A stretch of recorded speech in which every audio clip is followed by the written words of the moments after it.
नमस्कार, स्वागत है आपका न्यूज रूम लाइव में और आपके साथ मैं हूं स्मिता रिशाल। खबरों की शुरुआत करेंगे सारण जिले से जो आतंकी कनेक्शन सामने आया है उससे।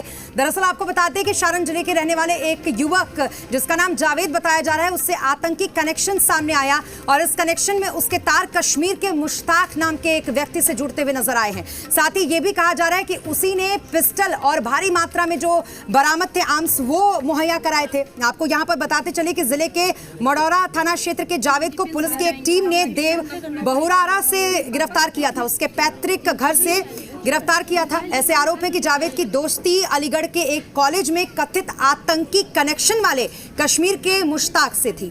बताया यह भी जा रहा है कि जावेद ने ही सारण से करीब 7 पिस्टल मुश्ताक को मुहैया कराए थे। हालांकि परिजन जावेद को अब भी निर्दोष बता रहे हैं, लेकिन पिता का यह कहना है कि अगर जांच में जावेद दोषी हो तो उसे सजा मिलनी ही चाहिए। भी सजा उसके लायक हो वो दियाएगा। हमको एकदम सहर्ष मन है। अभी तक जैसा कि बता रहे हैं आप कि आप अनभिज्ञ हैं जी, लेकिन अगर ये पता चले कि आतंकी कनेक्शन कहीं से है तो क्या क्या चाहेंगे आप?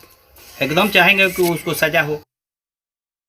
तो हम लोग क्या बोले, कैसे बताएं? हम लोग तो एकदम अपना लड़का खातिर तो हम लोग रो रहे हैं कि बहुत बीमार है, उसी समय में लेकर चले गए। एक लड़के को आपके तो वहाँ से भी गिरफ्तार किया गया है जी, तो पढ़ने के लिए उसको भी हम रखे हैं मेडिकल के तैयारी वहाँ जो करने के पकड़े गए हैं लोग, उन्होंने बताया कि ये लोग हथियार का सप्लाई छपरा कुछ से भी कर रहे हम हैं। लोग का मालूम नहीं है। वो नहीं लोग फंसाया होगा, कश्मीरी होगा, कोई फंसाया होगा हमारा बाबू को गलत सलत इल्जाम लगा कर।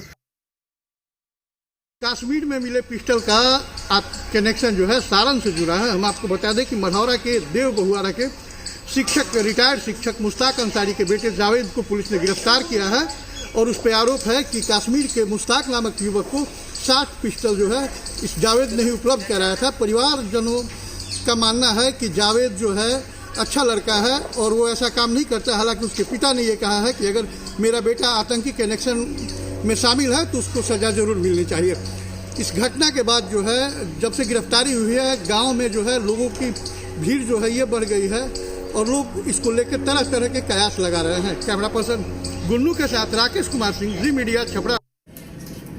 जी हाँ, तो जैसा कि आपने सुना कि परिवार वाले अब भी मानने को तैयार नहीं है कि ऐसा उनके घर के उस बेटे ने किया होगा, लेकिन बावजूद उसके उनके पिता का कहना है कि अगर ये बात सही निकलती है तो उसे सजा होनी चाहिए। लेकिन इस बीच इस बात को लेकर भी बातचीत शुरू हो गई है कि क्या आखिरकार ये कनेक्शन अगर जुड़े हैं बिहार से, सारण से, तो जितनी भी अवैध फैक्ट्रियां चलती हैं हथियार की, उनको ध्वस्त किया जाना चाहिए। आर.के. सिन्हा ने साफ तौर पर इस बात की सिफारिश करते हुए कहा है कि जितनी भी अवैध फैक्ट्रियां चल रही हैं उन्हें ध्वस्त करने का समय आ गया है, क्योंकि नहीं तो इसी तरीके से युवाओं को बरगलाने का और उसके बाद उनके जरिए बुरे काम किए जाने का मामला सामने आता रहेगा। क्या कुछ कहा है उन्होंने, एक बार सुन लेते हैं। जम्मू में जो तथाकथित छात्र उग्रवादी पकड़ा गया है, उसके पास से बहुत बड़ी संख्या में विस्फोटक और असलहे बरामद हुए हैं और सुरक्षा एजेंसियों का यह दावा है कि ये असलहे बिहार के विभिन्न राज्यों में, विभिन्न जिलों में चल रहे अवैध हथियार निर्माताओं द्वारा बनाए गए। यह एक बहुत गंभीर बात है। मैं बिहार के माननीय मुख्यमंत्री जी का ध्यान आकृष्ट करना चाहता हूं इस ओर, और ऐसे सारे अवैध हथियार निर्माता को पकड़ा जाए और सख्त से सख्त कार्रवाई की जाए, ताकि बिहार का नाम जो बदनाम हो रहा है सभी जगह इस मामले में कि हम अवैध हथियार बनाते हैं, ये इससे बचा जा सके। अक्सर आपने ये सुना होगा कि काफी संख्या में देसी कट्टा बरामद किया गया या फिर इस तरीके की खबरें गाहे बगाहे आती रहती हैं। दरअसल ये वही अवैध फैक्ट्रियां होती हैं जहां पर इसका निर्माण किया जाता है। और अब जब आज हमने ये देखा कि सारण से एक लड़का जो पढ़ने के लिए जाता है अलीगढ़ और फिर वहां पर उसके कनेक्शन जो है वो मुस्ताक नाम के व्यक्ति से जो कश्मीर में है वहां जुड़ते हैं और उसके बाद हथियारों की सप्लाई होती है।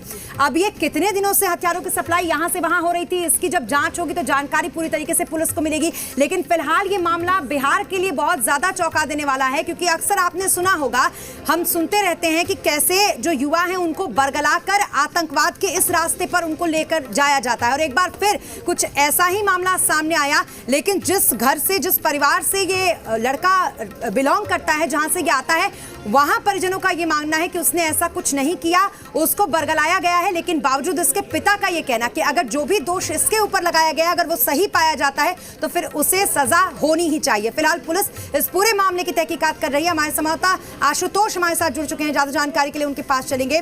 आशुतोष, किस तरीके की अब तक जो जानकारी आई, जिसमें ये खबर आई है कि सारण से कनेक्शन था जम्मू कश्मीर तक, तो हो सकता है सीमा पार भी हो, ऐसे में अभी क्या कुछ अपडेट है इस पूरे मामले पर? देखिए, ज़रूर पुलिस मुख्यालय ज़्यादा कुछ बताने की स्थिति में नहीं है, लेकिन इतना ज़रूर डीजीपी ने कहा है कि वो लगातार जम्मू कश्मीर के अधिकारियों के संपर्क में हैं और ये कोशिश की जा रही है कि जो भी क्लू मिले हैं उस क्लू के आधार पर बिहार में जहां पर भी रेड होना हो या जिसकी गिरफ्तारी होनी हो वो सुनिश्चित की जा सके। स्मिता, सबसे खास बात यह है कि बिहार हमेशा से आतंकियों के सॉफ्ट टारगेट पर रहा है और यहाँ से दर्जनों आतंकी पकड़े गए हैं। हाँ। और स्वाभाविक तौर पर ये जो मामला सामने आया है ये अपने आप में चौंकाने वाला मामला है, चूँकि काफ़ी लंबे समय बाद इस तरह की गतिविधि में कोई शख्स, बिहार का शख्स पकड़ा गया है और पुलिस ने जो उसे गिरफ्तार किया है काफ़ी पुख्ता सबूतों के आधार पर गिरफ्तार किया है। तो ऐसे में ये जरूर चिंता की बात है। आमतौर पर माना जाता था कि सीमांचल का इलाका, दरभंगा का, मिथिलांचल का इलाका जो है वो कहीं ना कहीं आतंकियों के निशाने पर, सॉफ्ट टारगेट पर रहता था, लेकिन अब बात छपरा तक आ गई है, तो ये अपने आप में एक चिंता की बात है और इसमें कोई दो राय नहीं है कि बिहार हमेशा से आतंकियों का सॉफ्ट टारगेट रहा है। और आपने देखा होगा कि पीएम के कार्यक्रम में भी जब प्रधानमंत्री की उम्मीदवार थे, प्रधानमंत्री के उम्मीदवार थे नरेंद्र मोदी और पटना के गांधी मैदान में कार्यक्रम हो रहा था तो यहाँ ब्लास्ट भी हुआ था। बिल्कुल। तो स्वाभाविक तौर पर ये गंभीर मामला है और बिहार पुलिस के लिए एक बड़ी चुनौती भी है। जी बिल्कुल, लेकिन ये सारण के लिए हम कह सकते हैं थोड़ा चौंका देने वाला था आशुतोष। और हमने जब देखा, जब उनसे बातचीत हो रही थी उनके परिवार वालों से, तो वो खुद भी अभी फिलहाल चौंके हुए हैं। और ऐसा होता है अक्सर, जब युवा इस तरीके से भटक जाते हैं तो परिवार वालों के पास भी उस दौरान कुछ भी बताने के लिए नहीं होता। लेकिन फिर भी उनके पिता ने ये कहा कि अगर दोषी होता है तो सजा दी जानी चाहिए, जो कि बड़ी बात होती है। देखिए, स्वाभाविक तौर पर कोई भी माता पिता या गार्जियन ये नहीं चाहता है कि उसका बच्चा आतंकी हो जाए, अपराधी हो जाए। ये खास तौर से उस पिता के लिए और परेशानी की बात है जो खुद एक शिक्षक रहा हो। और स्वाभाविक तौर पर जब बेटा इस गलत रास्ते पर चला गया है तो किसी को तुरंत सहज विश्वास नहीं होता है, लेकिन ये सच है। और जैसा आपने देखा होगा कि एक पिता की तरह ही उन्होंने कहा है कि अगर उनका बेटा दोषी पाया जाता है तो उसे सजा हो, इसमें कोई दो राय नहीं है। लेकिन फिलहाल उन्हें यकीन नहीं हो रहा है। जाहिर सी बात है, पूरा मामला जो है वो छानबीन का है। पुलिस अपने स्तर से, दोनों राज्यों की पुलिस अपने स्तर से छानबीन कर रही है और इसमें कोई दो राय नहीं कि सच के तह तक पुलिस पहुंचेगी। चलिए, बहुत शुक्रिया तमाम जानकारी